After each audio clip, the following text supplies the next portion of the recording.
Swahili Pot FM. Baada ya tournament mbalimbali kupigwa na kutamatika mapema mwaka huu, hatimaye macho yote yameelekezwa kwa michuano ya Bwana PS Fikri 6th edition ambayo itafanyika likizo ya Aprili.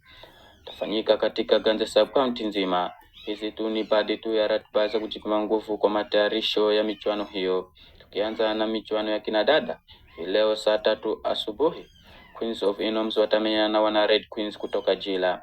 Kisha washindi wa tournament ya wasichana ya 50 edition ya Bwana PS ambao ni Miguso Talent wakamilishe ratiba saa 9 alasiri dhidi ya Queens of Inoms. Mechi hizi zitapigwa zote katika uga wa Atalanta. Katika ratiba ya wavulana weekend hii, kikosi cha Umeme Stars kitasafiri katika uga wa Mguso Ground Mnagoni kumenyana na wenyeji ambao ni washindi wa Tungule Cup wana Red CFC. Wana Star Junior wasafiri katika uga wa Goshi kupiga na wana Rising Stars. Wana Midoin FC wasafiri katika uga wa Samburu kusumiza nyasi na wana Uonde FC. Ratiba hapo kesho Jumapili saa 9 alasiri Darwin Heart FC watakaribisha wana Mweza Moyo FC nyumbani. Kisha katika uga wa Kampung kikosi cha Kambejans kitasafiri kumenyana na wana Star Junior. Katika uga wa Tangatini Primary utaweza kuchezwa michuano miwili.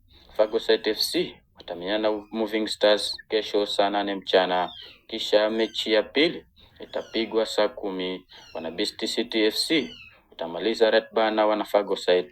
Kufikia hapo na shukuru wewe kwa kutenga muda wako na kunisikiliza.